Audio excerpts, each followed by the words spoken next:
Everyone, so today we would like to speak about habits. Okay, so the first lesson a child learns in his school is good habits, and this is something which we have been hearing often. Develop good habits, brush your teeth in time, get up early, bathe, clean your hands, wash your hands, etc., etc., etc.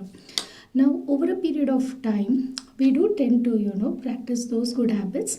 In addition to that, we develop some other bad habits as well, so-called bad habits. For example, smoking, biting your nails, procrastination, etc., etc. Again. But then we also tend to develop certain habits which cannot be classified either good or bad. They're more like, things which give us comfort, make us feel relaxed, and it's like, kind of reinforcing for ourselves. So, for example, if a person says, I cannot, step out of my house without reading the newspaper, it's something which gives a person a kind of mental satisfaction of having done the thing. But however, there are times when we do tend to become slaves to our habits or kind of get trapped, become a creature of habits, which may not be so good. And this is especially true when it comes to any kind of environment which involves change.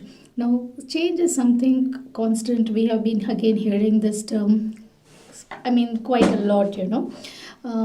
In today's world, especially given the way organizations are moving, the political economic scenario is moving, change is something which you cannot ignore. And how quickly would you be able to adapt to change is something which indicates how quickly and how well you are able to survive in any situation. And in order to do so, sometimes we need to let go of our comfort zone, which may be, kind of pulling us back due to all the habits which we have formed over the years. So, to give one small example is, imagine a person who's led a very regular life, for example, or the so-called disciplined life, if I may put it in that manner. Timely, everything he does, his morning ablutions or prayers, gets ready in time, goes to office, and that too in a particular route. He's so used to that comfort. Now imagine what happens when he gets stuck in a traffic, maybe badly, on a particular day.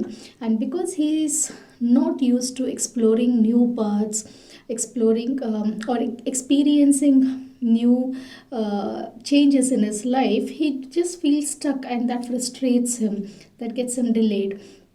Now maybe this happens a couple of times and he would figure a way out, but however, it's imagine another person who likes to explore, take new paths. Maybe the other paths may be slightly longer, but it still gives him something new, a new experience on his way to office, etc. So anything, if we are having only one way of doing a thing, we get stuck. If we have two ways of doing a thing, we do have a choice, but sometimes we also face a dilemma. Should we go this way or should we go that way?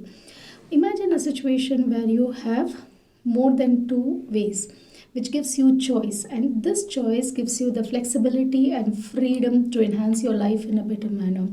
A very common scenario that we see these days is employees being made redundant in offices, and that's the time when they are like a lot of them, especially if they are not millennials, they find themselves grasping for a solution as to what they do. They feel that they have hit a roadblock, and it takes some time for them to really learn new skills, etc.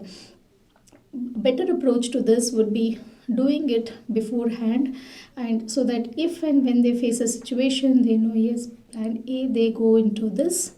They can maybe change their domain. They have learn a completely new skill, or maybe try out some kind of entrepreneurship. But this thought has to be happening even while they are there, so that you're ready to face challenges.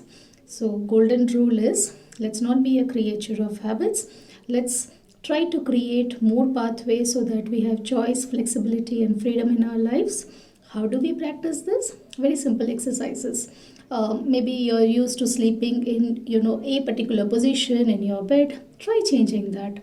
Try, like maybe brushing with your left hand. If you're used to eating with your hands in a very Indian like style, try using forks for a change, chopsticks for a change. So what this would do is it would activate the creative part of your brain and make you more agile, more adaptable in the process.